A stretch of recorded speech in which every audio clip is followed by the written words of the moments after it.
I never imagined my life would be like this at the age of 72.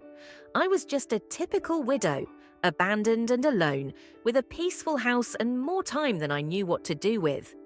After Tom died, people said I would get used to the loneliness, but the years passed and the silence remained. That's when he came into my life, Charlie, my dog, my comfort and my companion. And as it turned out, it began like any relationship between a pet and its owner.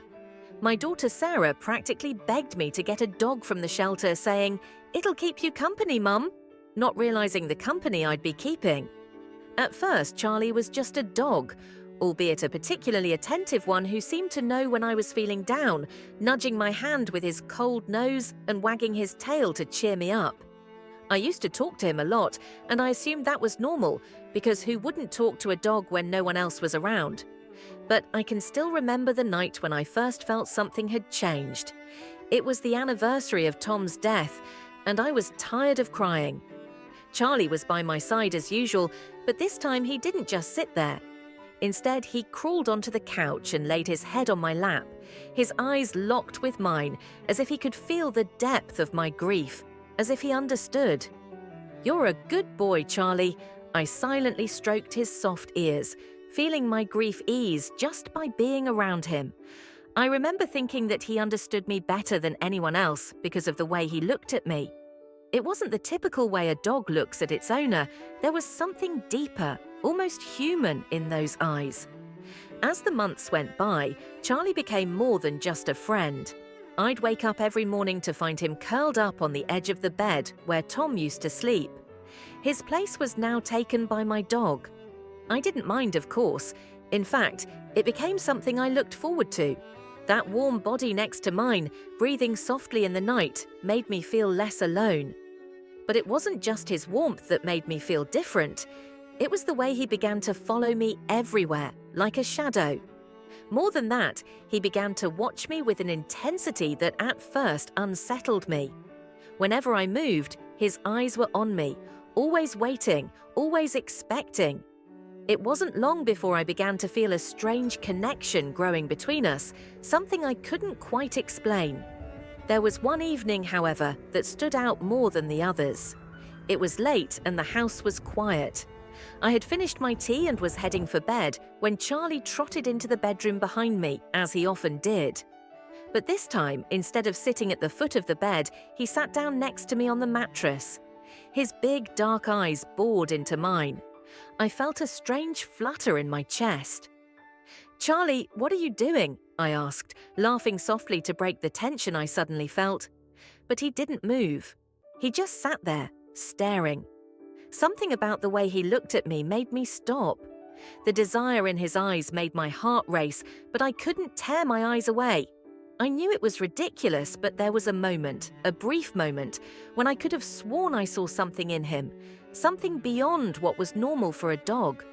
As if sensing the confusion in my head, Charlie nudged closer and rested his head on my thigh. His tail was wagging gently, but the moment was charged with something I didn't understand.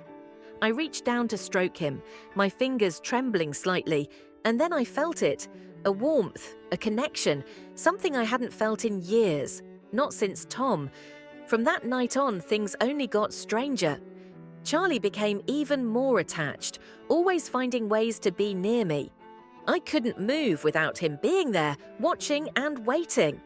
He began to sit closer during our nights on the couch, his body pressed against mine in a way that felt more intimate than it should. It was comforting, yes, but there was something else, something unsettling, that I couldn't admit to myself at first. I remember waking up one night to the moonlight casting shadows across the room. I turned over in bed, and there he was, Charlie, lying right next to me. I should have been shocked to see his face so close I could feel his breath, but instead I felt a rush of warmth. He nuzzled closer when I reached out and brushed his fur, and I felt the unmistakable realization that my bond with him had deepened into something I couldn't easily explain. I tried to push the thought from my mind, telling myself it was just loneliness playing tricks on me, being an elderly woman who had lost the love of her life. Was it wrong to seek comfort even from a dog? But the feelings only grew stronger. Charlie seemed to feel it too, because he was always by my side, accompanying me everywhere. His eyes never left mine. It was as if we were two creatures drawn together by an invisible force that transcended the boundaries of friendship. I couldn't deny it any longer. I needed him more than I cared to admit. Then came the night that changed my life forever. I went downstairs, hoping a glass of water would help me relax because I couldn't sleep. My mind was racing, and I couldn't shake the feeling that something was developing between us. But when I got back to the bedroom, Charlie was already there, lying on my side of the bed. He didn't even blink when I walked over to him.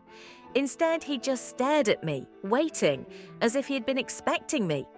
At first, I was afraid to get into bed, but as soon as I was under the covers, Charlie moved closer, rubbing his body against mine in a way that seemed so intimate that I felt my breath catch in my throat. But instead of pushing him away, I let him stay. His warmth seeped into me, filling the cold places in my heart that had been empty for so long. I should have been ashamed, but I wasn't. In that moment, lying there with Charlie beside me, I felt a strange peace. A peace I hadn't felt since Tom's death. It was wrong, I knew, but it also felt right in a way I couldn't explain. We stayed like that for a long time, just lying there in the dark, two lonely souls finding comfort in each other. The days that followed were a blur of confusion and guilt. I couldn't shake the feeling that I had crossed a line. What was happening between Charlie and me was more than just companionship. But at the same time, I couldn't stop myself. I needed him. He had filled a void that I hadn't realized was so deep. But as the weeks went by, I began to realize that this strange emotional affair with my dog wasn't healthy. I had let my loneliness spiral out of control, and now I was caught up in something I didn't fully understand. I knew it had to stop. I had to face the truth. It wasn't easy to admit, but the fact was staring me in the face. I had to get out of this unhealthy relationship before it consumed me completely. I was looking for something in Charlie that I should have been looking for in my family and friends. Charlie was a great, devoted dog, but he wasn't the answer to my loneliness because he couldn't fill the void left by Tom. As a result, I gradually began to distance myself from him, spending more time with Sarah and the grandchildren, catching up with old acquaintances and trying to work out how I could continue to do the things I used to love.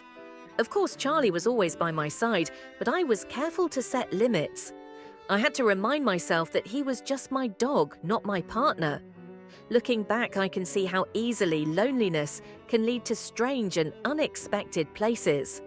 I had allowed my grief to cloud my judgment, leading to an unhealthy attachment. But I eventually found my way back. I discovered that no matter how much I loved Charlie, he could never replace the connections I needed with other people. So here I am, sitting in my peaceful home with Charlie at my feet, as he always does. I wish I could say that everything went back to normal after I decided to set boundaries with Charlie, but the reality is that it has been a slow and challenging process. There were times when I doubted myself because the quiet evenings felt too overwhelming, and I found myself relying on Charlie's familiar presence. But I reminded myself every day that it wasn't healthy, that it wasn't fair to Charlie or to me.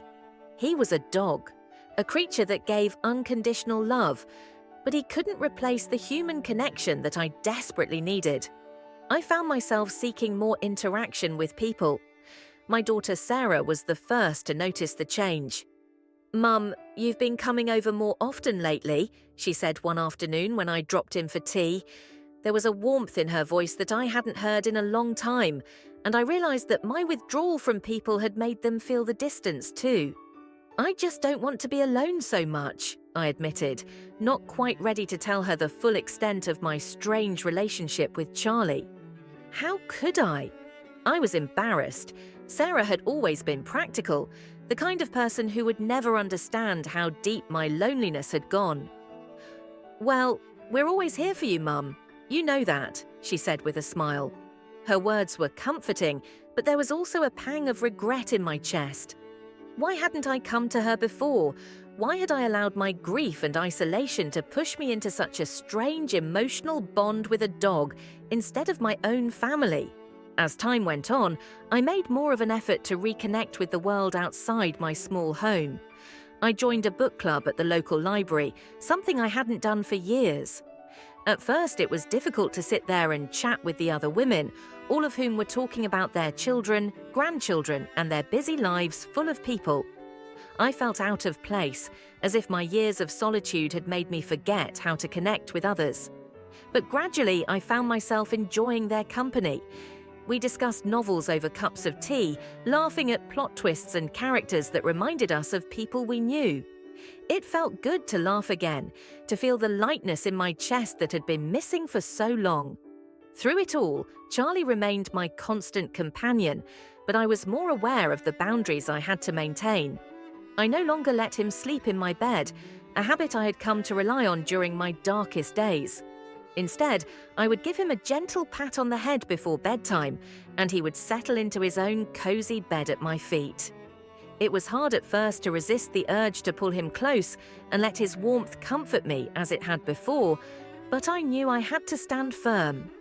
As the months went by, I began to notice a change in myself. I was no longer consumed by the overwhelming loneliness that had driven me to seek solace in Charlie. My heart still ached for Tom, as I had always suspected it would, but I was beginning to accept that loneliness and grief were a natural part of life and didn't define me. About a year after that strange turning point with Charlie, I took him for a walk in the park. The leaves crunched under our feet, the air was cool, and the scent of pine filled the breeze. As I looked around, I noticed other people walking their dogs, some laughing and chatting with friends. It struck me how easy it could be to just enjoy the moment and the companionship of both humans and animals. Charlie stopped to sniff a fallen leaf, his tail wagging contentedly, and I smiled down at him. "You've been a good dog, haven't you?" I said quietly, scratching his ears. He looked up at me, those big brown eyes filled with the same love and loyalty he had always shown, but now I saw it for what it was. Pure, simple, and unconditional, but not something to fill the void that human relationships are meant to fill. In the months that followed, I found myself opening up more and more. I let my family in and told them about the struggles I had faced and the loneliness that had consumed me after Tom's death. I even told Sarah, in a roundabout way, how much I had come to rely on Charlie. She listened quietly, her face filled with understanding. When I finished, she gave me a big hug. "You don't have to do this alone, Mum," she said, her voice soft. For the first time in a long time, I believed her. I didn't have to do this alone. I had people who loved me, who wanted to help me through my grief. And although Charlie had been an important part of that journey, I now understood that he couldn't be my everything. He was my dog, my loyal companion, but I had to learn to lean on the people in my life again. Looking back, I can see how easy it is to let loneliness take you to strange places and form relationships that make no sense to anyone else. But in the end, it is the human connections that matter most, the love and support of family and friends.